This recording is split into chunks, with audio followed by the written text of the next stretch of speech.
next 3 days, while you try to chart the future of our destiny, we're taking our destiny back. You're not our gods or our masters. We witnessed at least 7 convoys of armed Secret Service entering the Westfield's Marriott, and internal sources confirmed that both candidates did attend at least one meeting inside the conference. While the Bilderberg Group was 100% successful in 2008 at keeping their name out of the mainstream media, they did not fare as well when it came to the exploding independent press. During the entire 2-day event, anti-New World Order protesters and alternative media encircled the hotel. You are being exposed everywhere! From David Rockefeller, from John Edwards, from Bill Clinton. Your game of secrecy is over! You're gonna play! Get him! It's up close! You piece of filth! You piece of trash! This is Bernanke, man! Bernanke, you're going down!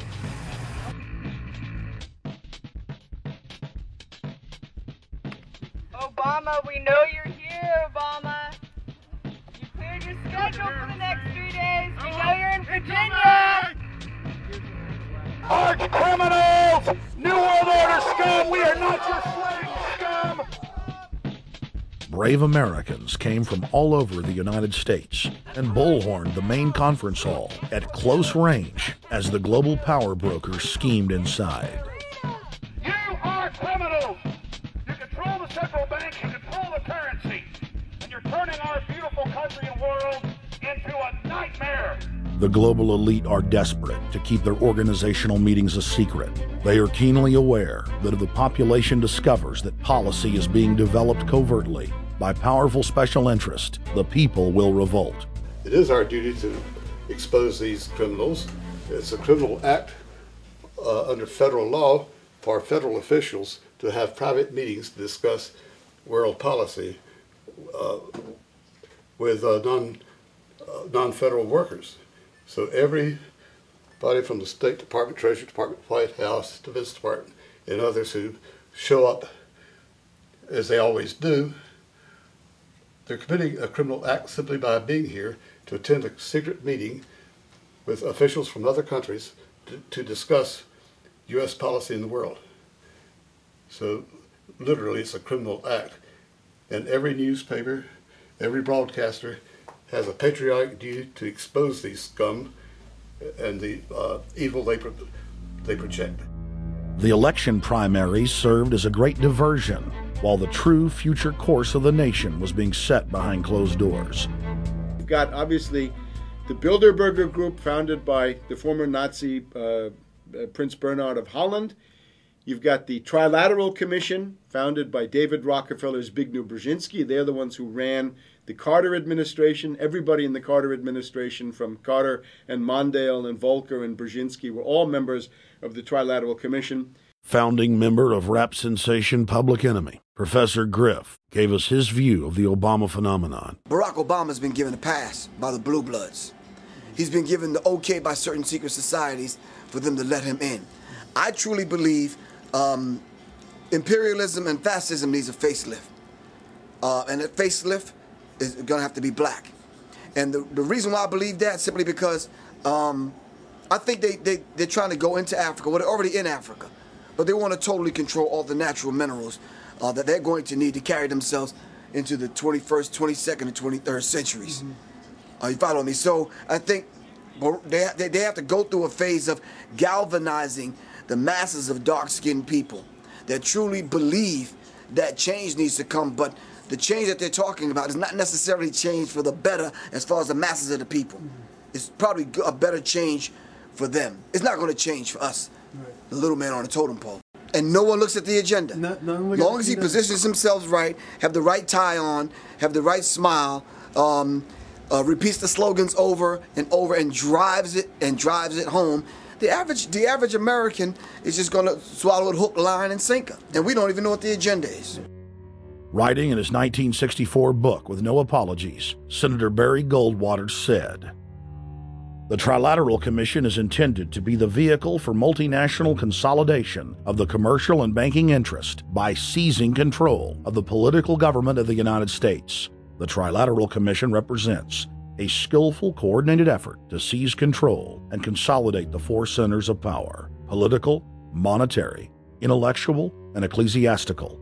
What the Trilateral Commission intends is to create a worldwide economic power superior to the political governments of the nation-states involved. As managers and creators of the system, they will rule the future. Bilderberg issues executive decisions and prime directives to its subdirectorates for implementation. The Trilateral Commission takes the Bilderberg Group agenda and executes it through regional roundtable groups throughout Europe, Asia, and the Americas. The Council on Foreign Relations serves as the managing roundtable group in the United States sector.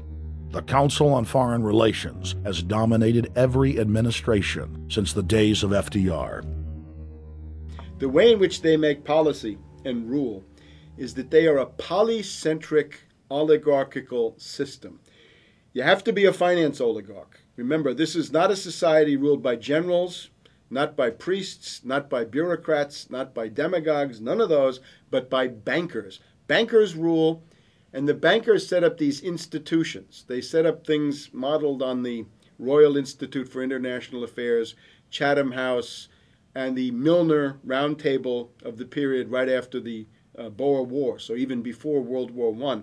You had the British setting up these round tables, institutes with publications and conferences, and this is how they make policy.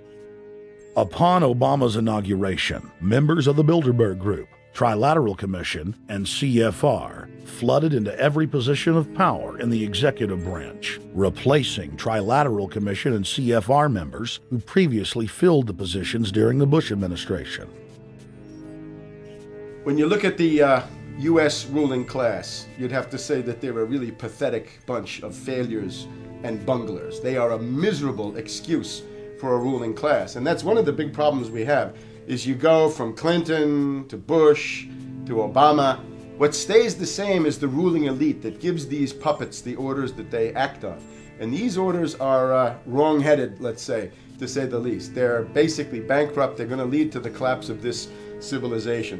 What they're doing is using the existence of the United States as a formerly powerful nation state to act out their Wall Street fantasies of world domination and maintaining their capital structures and maintaining their system of looting.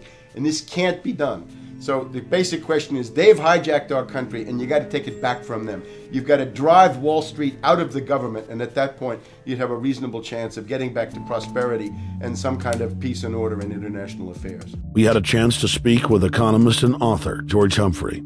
They have created a power elite. And we're not talking about the millionaire down the street. You can't even be a member of their club unless you're a multi-billionaire.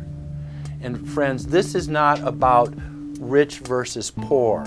This is about a very, very small handful of the worst criminal element on this planet, manipulating and destroying the good people of this nation and of this world. About this Obama with change. Look at the people he's put in to mastermind the economic recovery. Larry Summers. I love it. Every time they talk about Larry Summers, he's always brilliant. He's another brilliant one.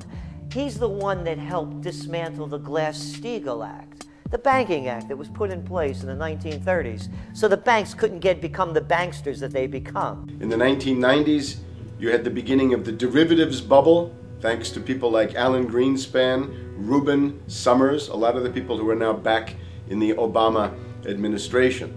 And the derivatives, I think, are the centerpiece of this entire problem today. These are the same people, Geithner from the Treasury Department. Could you imagine that?